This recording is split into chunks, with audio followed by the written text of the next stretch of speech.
My parent named me Alma. The storyline is the weight of being seen. The first time Mira understood that being seen could be dangerous, she was 7 years old and standing on a kitchen chair. The chair wobbled. The light above her flickered. The kitchen smelled like burnt cumin and metal. Her mother had left the pressure cooker too long again. Mira had climbed up because she wanted to reach the cabinet where the glasses were kept, the good glasses that came out only when guests visited. She wanted to drink water the way adults did, out of something that shone. She had not noticed her father enter the room. She only felt his gaze before she heard his voice. Get down. It was not loud. It was not cruel. It was simply firm, and in that firmness lay a whole philosophy. You are not invisible. You are accountable. Mira froze. The wobble of the chair grew louder in her mind. The world narrowed to a triangle. Her father's eyes, the rim of the cabinet, the thin wooden leg of the chair beneath her bare foot. In that triangle she learned something that would take decades to name. To be seen is to be measured. She stepped down slowly. Her father did not scold her. He did not even sigh. He simply turned away, opened the fridge, and poured himself water in one of the shining glasses. That was the beginning. Mira grew up in a house where silence had weight. It was not the peaceful silence of contentment, nor the chaotic silence of neglect. It was a cultivated silence, the kind that meant observe first, speak later. Her parents were practical people. They had survived scarcity, migration, and the steady erosion of certainty. They believed in work, in modesty, in keeping one's head down. Mira learned early that attention was a resource. When she scored well in school, her mother's smile was brief but bright, like sunlight through a small window. When she spoke out of turn at a family gathering, her aunt's glance was sharp, corrective. Every look meant something. Every look implied expectation. In school, teachers praised her for being self-aware. They meant that she was quiet, that she waited her turn, that she did not draw unnecessary attention. She felt proud of that. She mistook invisibility for virtue. But invisibility is not the same as freedom. Psychologists would later call it self-monitoring. The tendency to adjust behavior according to social cues. Some degree of it is adaptive. It helps us navigate group dynamics. But in Mira, it grew like a vine around her ribs. She learned to anticipate what others wanted before they asked. She rehearsed answers in her mind before speaking. She felt the phantom pressure of imagined eyes even when alone. At night, lying in bed, she replayed conversations from the day. She examined her tone, her posture, the way her hands had moved. She wondered if she had taken up too much space, if she had laughed too loudly, if she had revealed too much. The mind, when trained to surveil itself, becomes both guard and prisoner. Adolescence intensified everything. Mira's body changed before her sense of self could keep up. The world, which had once evaluated her primarily for grades and obedience, now evaluated her for curves, skin, and smile. She noticed the way boys in her class looked at her. She noticed the way older men in shops let their eyes linger. She noticed her mother telling her to dress properly, as if cloth could regulate the intentions of others. Being seen now carried a new dimension. Visibility could invite desire. She stood before mirrors and tried to predict how she would appear to others. She tilted her head, adjusted her shoulders, practiced expressions. Sometimes she imagined a camera floating above her, recording her movements. She tried to look natural, under that invisible lens. Reality itself began to feel staged. Philosophers speak of the looking-glass self. The idea that we form our identity based on how we imagine others perceive us. For Mira, this was not abstract theory, it was daily practice. She did not simply have a self. She curated it. Social media arrived when she was 16. The first time she uploaded a photograph of herself, she felt a tremor of electricity. The act was simple: select, crop, post. But the waiting, was excruciating. She refreshed the page every few minutes, counting likes as if they were heartbeats. Each notification felt like confirmation. You exist. You are seen. Each absence felt like erasure. The digital gaze was relentless. It was quantifiable. It turned attention into numbers, and numbers into value. Mira began to edit her life for visibility. She chose cafes with better lighting. She angled her face toward windows. She learned which captions invited engagement. Her experiences became raw material for presentation. But with every layer of curation, she felt something thinning inside her. The paradox grew. The more she was seen, the less she felt known. University offered a different stage. Mira studied psychology. She told herself she was interested in the mind, in human behavior, in the mechanics of emotion. But beneath that intellectual curiosity lay a quieter motive. She wanted to understand the pressure she felt. She wanted to name it, dissect it, maybe even dissolve it. In lectures, she learned about impression management, social desirability bias, spotlight effect. She discovered that most people overestimate how much others notice them. She found comfort in the research, showing that strangers rarely scrutinize us as harshly as we imagine. And yet, knowing this did not free her. Knowledge illuminated the cage. It did not remove the bars. Mira became the competent one. She participated in class discussions, but never too aggressively. She dressed professionally. She volunteered for group presentations. She received internships. Professors praised her reliability. Competence is a safer form of visibility than vulnerability. When she spoke about research methods, she felt grounded. Facts did not blush. Data did not tremble. In the language of statistics, she found temporary shelter. But intimacy, real, messy intimacy, remained elusive. She dated occasionally. She learned how to ask questions, how to laugh at the right moments, how to appear interested. But when conversations edged toward her own fears, she redirected them gently. She was skilled at listening. She was less skilled at revealing. Being seen emotionally felt riskier than being seen physically. With her first serious partner, Arjun, she came close to dismantling her armor. He noticed her pauses. He asked what she was thinking when she grew quiet. He told her once, "You always seem like you're watching yourself from outside." The comment unsettled her. He was right. She often felt like both actor and audience, narrating her own behavior in real time. When she cried, part of her observed how she looked while crying. When she argued, part of her assessed whether her points were coherent. Arjun wanted spontaneity. Mira offered composure. They broke up not because of betrayal or cruelty, but because of distance. "I want to feel you here," he said, pressing his hand lightly against her chest. "But you're always slightly elsewhere." She did not know how to explain that the elsewhere was crowded, with eyes. After graduation, Mira moved to a new city for work.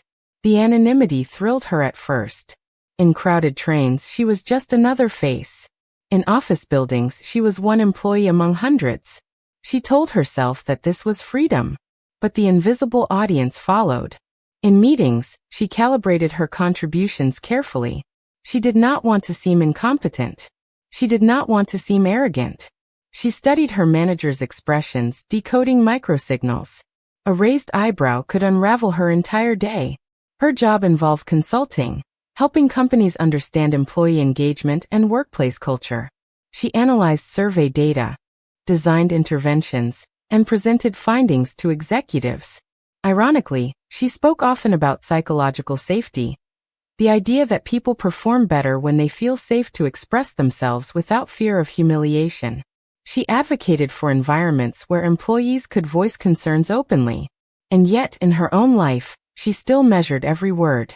The human mind is skilled at compartmentalization. We can teach principles we struggle to embody. One evening, after a particularly tense presentation, Mira stayed late in the office. The building was nearly empty. She stood before the glass wall of the conference room, looking at her reflection superimposed over the city lights. For a moment, she imagined stepping outside of herself entirely, floating above the room, looking down at the woman in business attire, shoulders squared, face composed. Who was she performing for now? The executives had left. The city was indifferent. The glass did not judge. And yet, the tension in her spine remained. The realization came slowly. The most persistent gaze was internal. She had internalized her father's firmness, her teacher's expectations, the digital metrics of approval. She had constructed a vigilant observer inside her own mind. This internal observer did not sleep. It evaluated her productivity. It critiqued her appearance. It replayed awkward moments. It anticipated future criticism. The weight of being seen was no longer about others. It was about self-surveillance. Burnout does not arrive dramatically. It accumulates. Mira began waking at 3 a.m., heart racing. She would lie in the dark, thoughts spiraling. The email she had not yet answered, the colleague who seemed distant, the presentation next week. Her body, which she had long treated as an instrument of performance, began to protest. Headaches. Tightness in her chest. A persistent fatigue that sleep did not resolve. One afternoon, during a routine check-in, her manager asked, "How are you really doing?" The question pierced her. She opened her mouth to deliver the usual answer. "I'm good, just busy," but instead felt tears rising unexpectedly. She swallowed them back. She could not cry here. Not in the office. Not under fluorescent lights. "I'm fine," she said and smiled. But that evening, alone in her apartment, the tears came. Not dramatic sobs, just a steady release. She sat on the floor and allowed herself, for once, not to monitor how she looked. No mirror. No camera. No audience. The relief was startling. In that unguarded moment, she recognized how exhausting constant visibility had become. Even when no one else was present, she had been performing for the internal judge. She decided, reluctantly, to seek therapy. Her therapist, Dr. Rao, was gentle but incisive. In their first session, Mira spoke in structured paragraphs, as if delivering a report. She described her career trajectory, her relationships, her symptoms. She used psychological terminology fluently. Dr. Rao listened, then asked, "What happens in your body when you feel watched?" The question bypassed intellect. Mira paused. "My shoulders tense. My stomach tightens. I feel alert." "And when you're not watched?" She hesitated. "I don't know if that ever happens." They began to explore her history, not in search of blame but of pattern. The kitchen chair. The firm voice. The culture of modesty. The digital reinforcement of attention. Dr. Rao introduced the concept of the inner critic and the inner witness. The critic evaluates. The witness observes without judgment. "You've cultivated a very strong inner critic," Dr. Rao said. "But your witness seems underdeveloped." The distinction intrigued Mira. Was it possible to observe herself without measurement? Over months, therapy became a laboratory. Mira practiced noticing her thoughts without immediately correcting them. She experimented with small acts of authenticity, admitting uncertainty in meetings, expressing disappointment without minimizing it. Each act felt risky. The weight did not disappear overnight. But it shifted. She began to recognize that the fear of being seen was rooted in a deeper fear: rejection. If she were fully visible, messy, flawed, emotional, would she still be valued? This fear was not irrational. Social belonging is a basic human need. Evolutionarily, exclusion once meant death. But modern life complicates this. We are seen by hundreds, sometimes thousands, through screens. The scale of potential rejection multiplies. Mira started to question the metrics she had internalized. Whose standards was she meeting? Who defined enough? She traced many of her anxieties back to a simple childhood equation. Visibility, evaluation, worth. Therapy invited a new equation. Visibility, connection, growth. The difference lay in the middle. Change rarely occurs through insight alone. It requires practice. Mira began with small rebellions. She posted a photograph on social media without editing the lighting. She wrote a caption about feeling overwhelmed at work.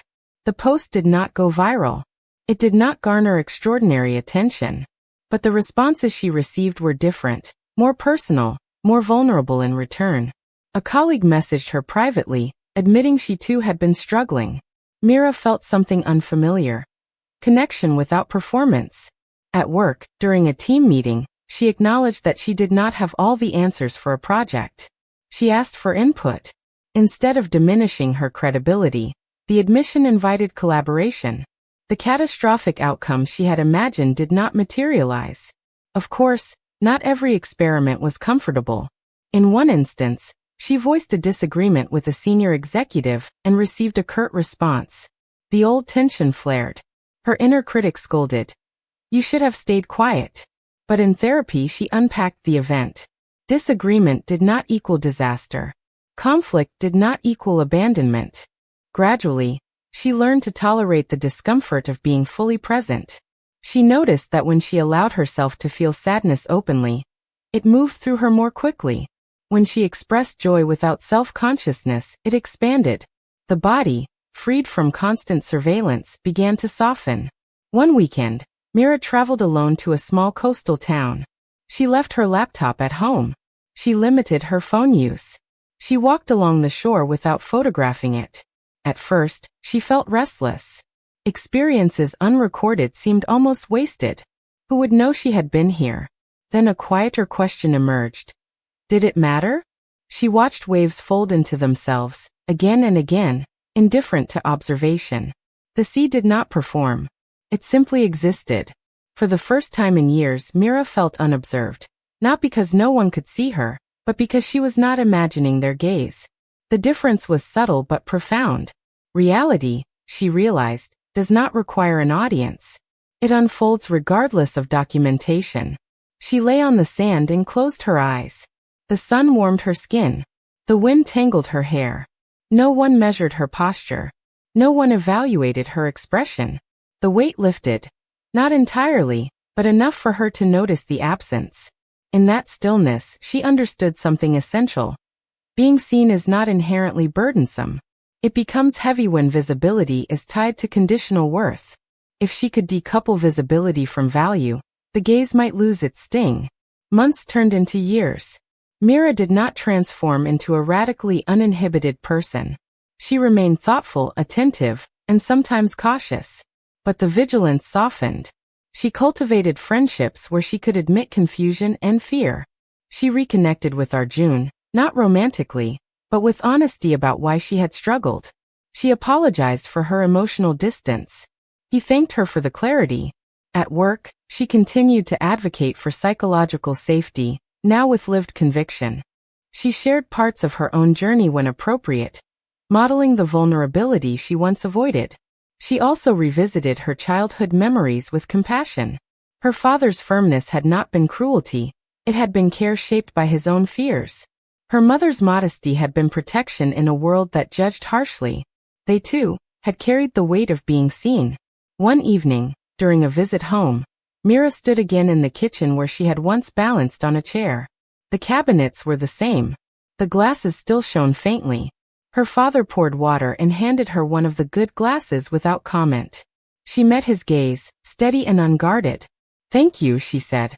There was no triangle of tension this time. No boblincheit. Just two people, aware of each other, without measurement. The story does not end with permanent liberation. There are days when Mira still feels the old pressure. Before a major presentation, before posting a personal essay, before entering a room full of strangers. The internal observer still awakens occasionally. Clipboard. She constantly adjusts her behavior to align with perceived expectations, illustrating how people manage their public image.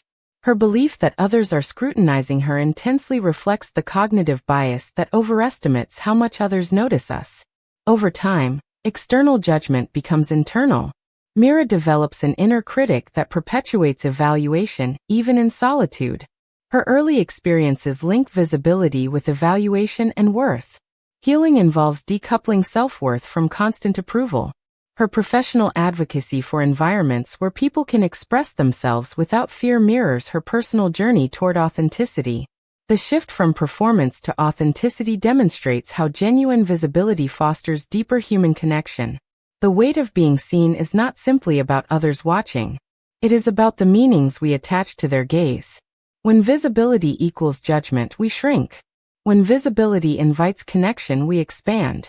Mira's journey reveals a fundamental truth. Reality does not demand performance. It asks only presence. To live without the crushing weight of being seen is not to disappear, nor to reject attention entirely.